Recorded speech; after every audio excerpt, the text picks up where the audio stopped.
In the last episode, we cracked open the beginner's guide, Covert Narcissism 101. You know, the textbook. They all seem to have it memorized. Half apologies, gaslighting, silent treatment, and baiting for sport. Well, today we're moving into the advanced coursework. Think of this as like a graduate level program that your covert narcissist apparently passed with flying colors. Because while the basics keep you confused, these advanced techniques, they keep you trapped. They keep you spinning. They keep you not being able to figure out what's what and what's reality and what isn't. They are crazy making. Welcome back to the Covert Narcissism podcast, where we don't just survive the syllabus, but we burn the book. So let's go to chapter 7. How to weaponize forgetfulness. All right, weaponized forgetfulness. This is now the professor talking. And the professor says, turn to page 117, where the textbook says, for maximum effect, forget the things that matter most to them. Like accidentally forget them. But remember every single flaw they've ever had. All right. He continues, their birthday? Oh, shoot. I forgot. It slipped my mind.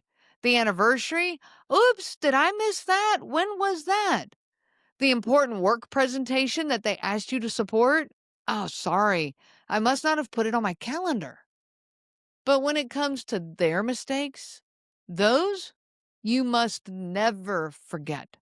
Memorize every slip, every flaw, every offhand comment they ever made, every reaction they ever had. Store it in a vault.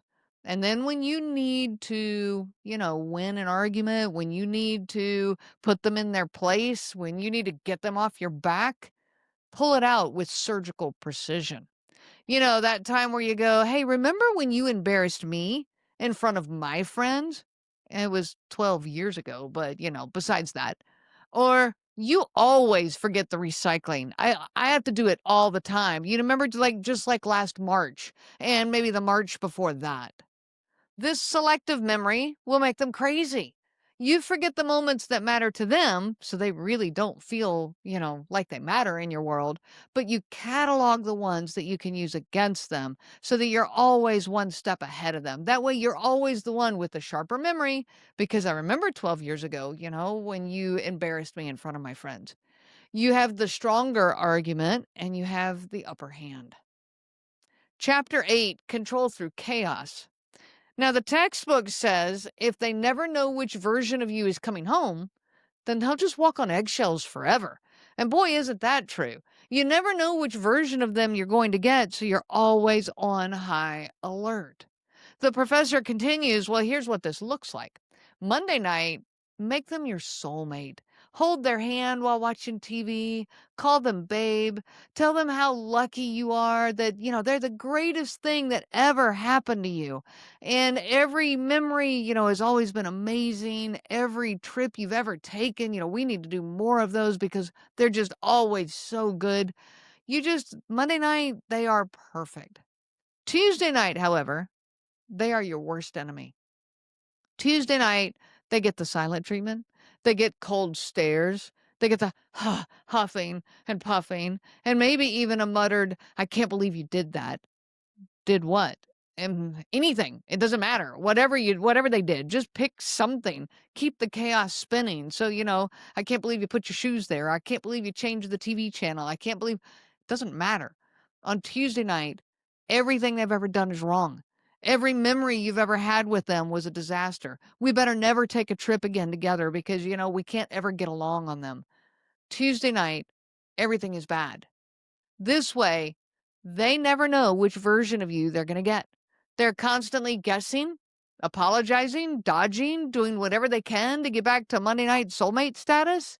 Continue this type of pattern throughout the week, every week. Mix it up some. Keep it random, It can even be, Monday night one time, and the next week it's Wednesday night. And the next week, just keep them guessing so they never know which version of you that they're going to get. Now, a side note here from Renee. I once had a woman tell me that she could tell within the first 3 seconds of her husband walking through the door what kind of night it was going to be. And boy, I get that. I definitely can relate to that. I could tell by the tone of his voice on the phone call when I got just a brief phone call when he was on his way home. And she could tell based on the way he set down his keys. Yep, I get that. If they're thumped down really hard, well, it's going to be a rough night. If they're kind of just tossed a little casually, maybe it's going to be a good night. Like, you can hear the difference in the things they do, their footsteps, the closing of the door, all of the different things. This is not love. This is emotional roulette. And like the house always wins, I guess, because you never do. Chapter 9, The Eternal Victim. This one is practically a doctoral dissertation. The textbook says that no matter what happens, you are always the one who has been wronged, and your wrongs are always worse than any other wrongs in this world. Okay. You lost a job, well, because your boss, he was out to get you. Your boss just had it out for you, and forget the fact that I was late, 5 days in the last week, and that I can't, get anything done on time. But I lost my job because my boss was really out to get me. I think he just had it out for me. Got a speeding ticket? Oh, the cop was targeting you. They were definitely like, they didn't see anyone else around you, even though you were the fastest car out there. They didn't see any of the other people around. They only came after me. Forgot to pick up the kids? Oh, that's okay, because you can get out of this one too. Your partner didn't remind you good enough. Forget that they sent you a text, that they asked you about it 3 days ago, and then they sent you a text reminding you. And, they even wrote it on your own calendar, but you forgot to pick up the kids. That doesn't matter. It's their fault, because clearly they didn't do a good enough job making sure you knew, or that you understood. When they try to talk to you about their own pain, oh, no, no, that's not allowed. Like, you can't have any lengthy conversation on that. Yours always takes priority.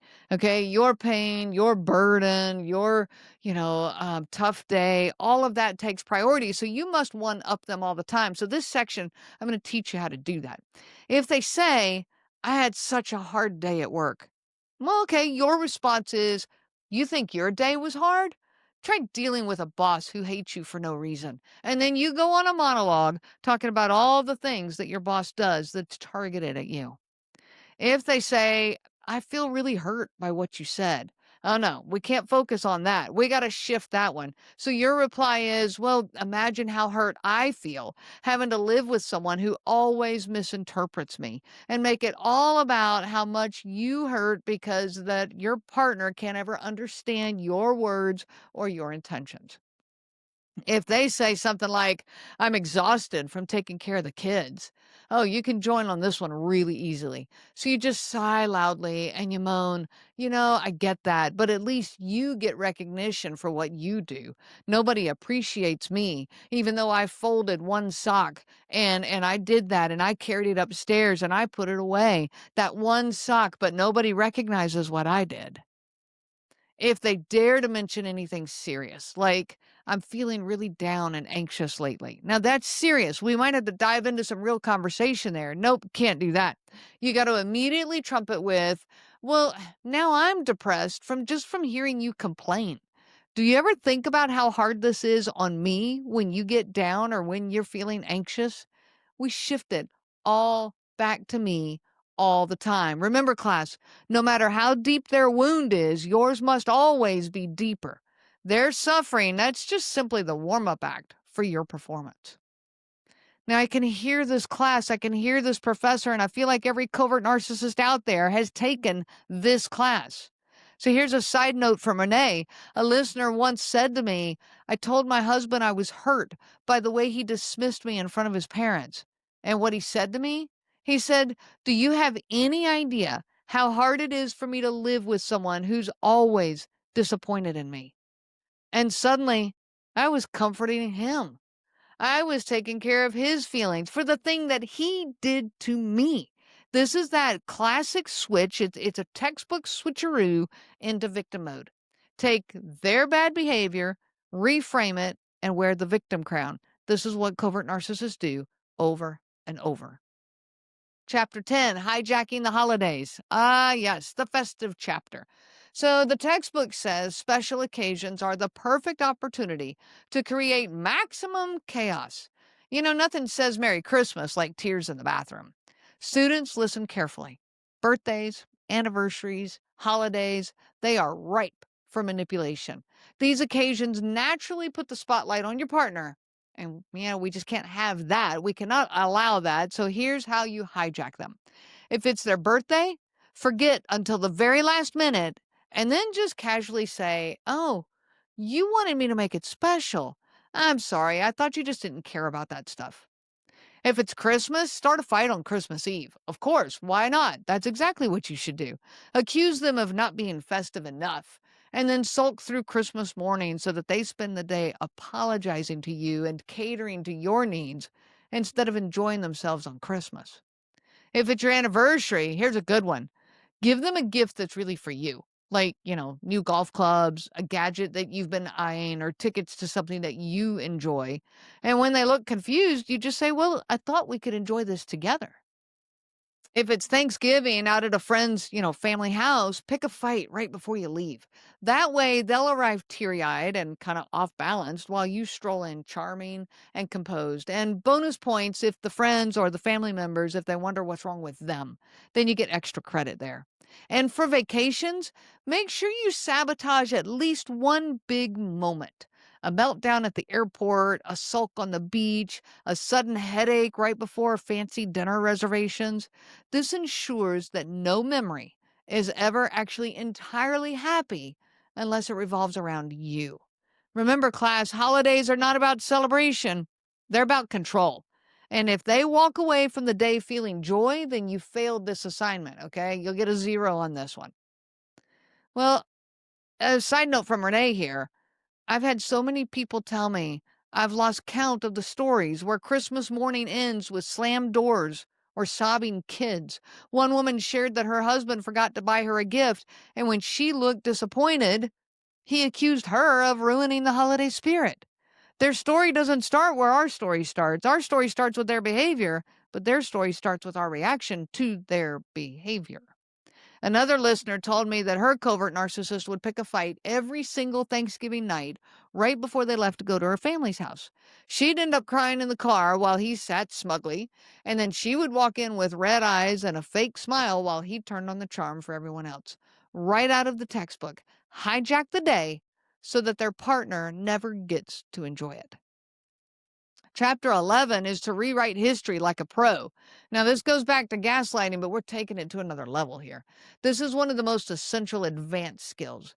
Now, the professor says your job is to make sure the past is always on your side, no matter what actually happened. That doesn't matter.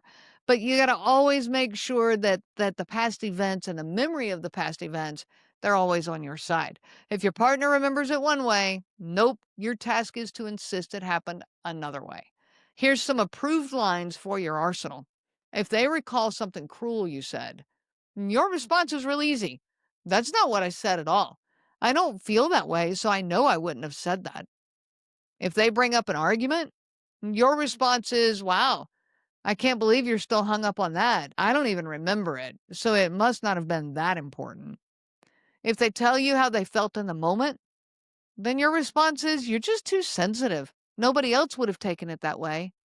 If they mention something that you did in front of others, you can easily respond with, "Funny, no one else remembers it that way. Maybe you should check your memory." And if they really press you, then just use this nuclear option. You respond by saying, "Hey, you're just making things up again. Honestly, it's scary how often you imagine things." The key here is repetition. The more you deny, dismiss, and distort, the more they will doubt their own memory. Over time, they'll begin asking themselves, "Did that even happen?" Which is exactly the passing grade that you're aiming for. And now we get to the last chapter, chapter 12. Keep them hooked. The textbook says sprinkle just enough kindness to keep them from leaving, but never enough to make them feel secure and, cared for. Here are your tried and true techniques. After weeks of silent treatment, show up with flowers. And when they soften, withdraw again. Ignore them for days and then suddenly whisper, "You know I love you, right?" Give them one magical evening, laughter, compliments, affection, and then the next day, return right back to being cold, critical, and distant. When they finally start to pull away, reel them back in with just enough kindness. Talk to them gently. I don't want to lose you. You're the best thing that ever happened to me. Spoiler alert, you don't mean it, but it keeps them from walking out the door. And always, always remind them no one else will ever love you like I do. The translation to this is they'll believe that they're trapped. Even when the door is wide open, convince them that your love beats anybody else's out there. Remember, class, consistency creates safety. Inconsistency creates addiction. And that's what you're after. The consistency of, consistent love, consistent care. No. We don't want the safety. You want the addiction. Inconsistency creates the addiction. Your job is not to love them, but to keep them hooked, forever chasing crumbs that you never intend to turn into a meal. It's this intermittent reward system, exactly how casinos keep people pulling the lever, hoping the next spin will finally pay off. That is your relationship as a covert narcissist. Now, before we get to the final exam, I have one more side note from Renee. One listener told me her husband would go weeks without affection and then suddenly plan a beautiful date night, laughing, smiling, holding her hand. And she said, I lived off of those crumbs for years, thinking maybe the man I loved was still in there. And that's exactly how the textbook says to keep you stuck. Hope mixed with despair, just enough to stop you from walking away. Now, congratulations. You have completed both courses in Covert Narcissism, introductory and advanced level. So put away your empathy, sharpen your denial skills, and let's prepare for this final exam. The instructions are circle the best answer, and if you're caught cheating, blame your partner, of course. So remember, these questions are for the covert narcissist. Question number 1. When your spouse confronts you about something you clearly said, the correct response is A, you're right. I shouldn't have said that. B, I never said that. You're imagining things. C, wow, you're really obsessed with details, aren't you? D, all of the above used strategically until they cry. Question 2. Your partner's birthday is coming up. What do? A, forget it completely. B, buy them something small and then complain that they don't appreciate it. C, hijack the day by starting a fight before the cake is cut. D, all of the above, and bonus points if you tell them that they didn't need anything for their birthday anyway. Question 3. The silent treatment should be used A, occasionally when you're mad, B, frequently to avoid conflict resolution, C, as often as possible to train them to never bring up problems again, and D, until they beg, apologize, and promise to never disturb your peace again. Question 4. When someone praises your spouse in public, the correct action is A, agree and celebrate them. B, add a subtle put-down disguised as a joke. C, smile and nod while squeezing their hand just a little too tightly. And D, remind them later that nobody really likes them. And the last question, question 5. How do you keep your partner from leaving? A, be genuinely kind and supportive. B, occasionally sprinkle in just enough affection to keep them hooked. C, tell them no one else will ever love you like I do. And D, all of the above as inconsistently as possible. Now let's look at the scoring for this quiz. If you answered mostly A's, you as a covert narcissist have failed. You sound dangerously healthy. If you answered mostly B's and C's, you passed with mediocrity. You need to keep practicing your skills. But if you answered all D's, congratulations. You are a certified graduate of Covert Narcissism 101 and 102. You are now officially qualified to drain the joy from every room you enter while convincing your partner that they're lucky to have you. And there you have it, the final exam. If you recognize these answers, it's because you've lived it. And now you get to walk away from the classroom, tear up the syllabus and the final exam, and graduate into a life of clarity and freedom. But now it's time for your graduation ceremony. You, the survivors and the truth tellers of what's going on in this land of covert narcissism. You have survived the courses. You've endured the lectures, the pop quizzes, and the endless group projects where one partner never did their share of the work. And today, you graduate. Please rise as I bestow upon you the official diploma of freedom. This degree certifies that you have learned to see through the half apology for what it really is, not accountability, but deflection. Have survived holidays, birthdays, and special occasions that were hijacked and turned into battlegrounds, and you now know that it was never your fault. You have endured the gaslighting, the rewriting of history, and the confusion, and you've come out stronger, clearer, and wiser. You have earned the right to call what happened to you abuse and to take back your power by walking away from this textbook entirely. And most importantly, you no longer need to enroll in these courses ever again. From this day forward, you are free to drop the class, shred the syllabus, and burn the textbook. Your tuition has already been paid in tears, and your diploma is your clarity and your reality. Congratulations, graduate. Go live a life where your peace is the curriculum, your joy is the assignment, and your healing is the final grade. Because you, my friend, are not the student anymore. You are the graduate. I wish you so much peace on your journey of healing. The information provided by Renee Swanson, Covert Narcissism Podcast, and CNG Life Coaching is for educational purposes only and is not to be used for diagnosis purposes. It is not intended to be a substitute for clinical care. Please consult a healthcare provider for guidance specific to your case. This material discusses narcissism in general. Renee shares stories from her personal experience as well as from those that she has worked with for several years.